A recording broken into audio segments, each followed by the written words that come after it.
ये प्रोग्राम सही सेट किया गया था। सेट ये था कि ट्रंप बीच में आएंगे, गजा के साथ बातचीत होगी, फिर सीज फायर का ऐलान होगा, फिर कहा जाएगा बमबारी बंद करो। लेकिन इजराइल बमबारी के लिए बंद करने के लिए तैयार नहीं हुआ। उसकी जो ताज़ा तस्वीरें निकल कर आई उसने ये साबित कर दिया कि इजराइल ट्रंप की कितनी बात सुनते हैं। लेकिन ये उल्टा पड़ गया नेतन्याहू के लिए। मैं पहले दिन से कह रहा हूं, जिस दिन से सीज फायर की बात चल रही है, ये सीज फायर अगर हुआ तो दो तरफ से नेतन्याहू अपने देश में गिर जाएंगे। वो कट्टरपंथी जो लगातार फिलिस्तीनी बच्चों की मौत पर जश्न मना रहे थे, महिलाओं की मौत पर जश्न मना रहे थे, बूढ़े बुजुर्गों की मौत पर जश्न मना रहे थे, मासूम फिलिस्तीनियों की मौत से लेकर गजा की बर्बादी पर जश्न मना रहे थे, इस सीज फायर के बाद आग बबूला हो उठे। तो वहीं दूसरी तरफ उन्हें शांत करने के लिए लगातार गजा में बमबारी की जा रही है। वो भी खबर दिखाऊंगा। लेकिन खबर यह भी है कि दूसरा पक्ष इस बमबारी से इतना ज्यादा गुस्से में है कि नेतन्याहू को घेर लिया गया। हालत खराब हो गई, अपने ही देश में पसीना पसीना हो गए। हजारों नहीं, लाखों की तादाद में लोग सड़क पर उतर आए और यह प्रदर्शन इतना जबरदस्त हो गया कि नेपाल, बांग्लादेश और इसके साथ साथ श्रीलंका की तस्वीरें नेतन्याहू के सामने तैरने लगी। गृह युद्ध जैसे हालात के बीच आज आपको दिखाऊंगा, हिजबुल्लाह ने इस पूरा का पूरा प्लान जो सेट किया गया है उसकी पोल खोल कर रख दी है। हमास का अगला कदम क्या होगा यह हर कोई देखना चाहता है। नमस्कार, मैं हूं प्रज्वल गौतम और आप देख रहे हैं टाइम्स एक्सप्रेस। सबसे पहले ये तस्वीर देखिए। ये मैं बार बार कह रहा हूं कि बमबारी बंद हो गई, अस्थायी तौर पर रोक दी। थैंक यू ट्रम्प नेतन्याहू बाबू, ऐसा कुछ नहीं है। कोई बमबारी बंद नहीं की गई है। यह लेबनान जैसी स्थिति गजा में बनाकर रखेगा इजराइल। क्यों कह रहा हूं, पहले ही देखिए। ये देखिए, देख रहे हैं मशरूम क्लाउड है। ये एक बड़े धमाके के बाद जो आसमान में धुएं का गुबार होता है, इसे मशरूम क्लाउड कहा जाता है। ये मशरूम क्लाउड उड़ता हुआ नजर आ रहा है। हर तरफ तबाही का मंजर। ये कौन सा इलाका है? गजा। गजा में लगातार इस तरह के हमले किए जा रहे हैं। वो भी कब? जब सीज फायर। वो भी कब? जब पहला चरण शुरू होने जा रहा है और इजरायली सैनिकों की रिहाई होने जा रही है हमास कब्जे से। वो भी कब? जब डोनाल्ड ट्रंप ने कहा है कि बमबारी रोक दीजिए और इसके लिए बकायदा थैंक यू भी नेतन्याहू को कहा। उसके बावजूद देखिए हालत क्या है। तो गजा से धमाके की खबर और वीडियो, तबाही का मंजर, मलबे के ऊपर उठता धुएं का विशाल गुबार। हमले लगातार जारी हैं, जबकि ट्रंप ने इजराइल से बमबारी रोकने की अपील की है। लेकिन उसके बावजूद भी यह बमबारी रुकी नहीं है। ये अपने आप में बता रहे हैं कि किस तरह के हालात वहां पर पैदा करने की कोशिश की जा रही है। मैं फिर बता रहा हूं, समझ लीजिए। अगर गजा को इस बात का अनुभव नहीं है तो एक बार अगर हो सके तो हिजबुल्लाह से, लेबनान के लोगों से बातचीत करके देख लीजिए। अगर आप सोच रहे हैं कि बड़ा आसान हो जाएगा, सब कुछ शांति हो जाएगी और टू नेशन थ्योरी के तहत ही सही वेस्ट बैंक और गजा फिलिस्तीनियों का एक देश होगा, तो अभी आप गफलत में हैं। इजराइल इस चीज को बख्शने के मूड में नहीं है। इजराइल छोड़िए, इजराइल से ज्यादा अमेरिका की नजर में गजा का वो इलाका जहां मिनरल्स हैं, खनिज हैं, उस पर टिका हुआ है। यह हमेशा ऑयल, रिफाइनरी, गैस, खनिज, इन सब चीजों पर कब्जा करना चाहता है अमेरिका। और अमेरिका की नजर लगातार गजा पर टिकी हुई है। वो जानता है तो भैया खजाना इसके अंदर जमीन में, और इसके लिए वो कुछ भी करने के लिए तैयार है। अब ऐसे में देखिए, जरूर वो देवदूत बनकर कह रहे हो कि मेरी वजह से सीज फायर हो रहा हो, लेकिन इस सीज फायर का क्या मसला जब आपके कहने के बावजूद लगातार बमबारी हो। लेकिन इस बमबारी की खबर जैसे ही पहुंची है इजराइल, वहां देखिए, तस्वीर देख लीजिए, बहुत बड़ा।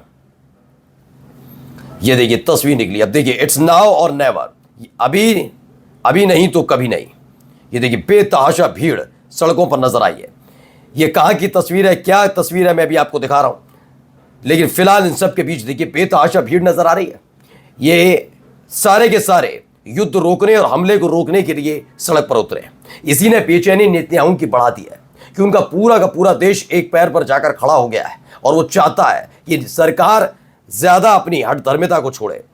दरअसल ये खबर है, इजराइल की राजधानी तेल अवीव की सड़कों पर हजारों लोग उमड़े, हमास से समझौते की मांग। रात के वक्त तेल अवीव में हुआ यह विशाल प्रदर्शन, जिसमें बंधक परिवारों द्वारा आयोजित इस रैली में लोगों ने युद्ध विराम और बंधक रिहाई समझौते की मांग की। यह प्रदर्शन उस समय जब हुआ जब ट्रंप की गजा सीज फायर और बंधक वापसी योजना पर बातचीत तेज है और 7 अक्टूबर हमले की बरसी फिर से आ चुकी है। इन सब के बीच हजारों तो नहीं, मुझे लाखों लग रहे हैं, लाखों की तादाद में लोग सड़क पर उतरे। मैंने कहा ना, 2 तरह के लोग होते हैं, हर देश में होते हैं। ऐसा नहीं कि केवल इजराइल में है, सबके देश में। एक होते हैं जो शांति चाहते हैं और एक होते हैं जिन्हें तबाही देखने में बड़ा मजा आता है, क्योंकि उनका अपना कुछ नहीं जा रहा होता। ये कौन लोग हैं जो सड़क पर उतरे इजराइल में? ये वो लोग हैं जिनके अपने लोग सैनिक बनकर गजा में हमास से युद्ध लड़ते लड़ते मारे जा रहे हैं, अपंग हो रहे हैं, सुसाइड कर रहे हैं, पागल हो रहे हैं, नहीं लड़ रहे। तो यही इजराइल की सरकार उन्हें गद्दार करार दे रही है और उनके परिवारों को अपमानित कर रही है। ठीक है, ये वो लोग हैं जिनके अपने लोग इस समय हमास के कब्जे में हैं, यानी नुकसान इनके परिवार को हो रहा है। और जो कट्टरपंथी बनकर गजा की बर्बादी पर जश्न मना रहे हैं, उनका कोई लेना देना नहीं, उनका कोई लेना देना नहीं, ना उनका परिवार का कोई व्यक्ति सेना में है, ना उनका कोई लेना। वो दिन रात सहराते गए हैं किसे? सरकार को, नेतन्याहू को। नेतन्याहू बेन गुवेर जैसा नेता नहीं, ये तमाम चीजें जो अराजकता, जो बमबारी, बम गोला बारूद में जश्न देखते हैं। लेकिन कट्टरपंथियों पे इस समय भारी पड़ रहे हैं सारे लोग। तख्ता पलट जैसे हालात बन जाएंगे अगर अगले 24 घंटे के अंदर बमबारी नहीं रुकी। मैं नहीं कह रहा हूं, गृह युद्ध जैसे हालात हैं। वहीं देखिए, Israel has not stopped is bombing of Gaza. Israel जो है वो बमबारी नहीं रोक रहा गजा पर। यह ऐलान करने के बाद भी गजा में बमबारी रोकिए, शांति होनी चाहिए, ट्रंप कह रहे हैं, उसके बावजूद नहीं माना है। तो ऐसा है, इसका भुगतान भी हो रहा है। खबर यह है कि इतने इलाके में यमन की तरफ से एक के बाद एक फिर मिसाइल दागी गई। ये अपने आप में बड़ी खबर है। इजराइल पर एक के बाद एक मिसाइल यमन की तरफ से दागी गई, यानी एक तरफ गजा पर हमला किया जा रहा है, इस आईडीएफ अंदर घुसकर उसे बर्बाद करना चाहती है, ज्यादा से ज्यादा फिलिस्तीनियों को मारना चाहती है।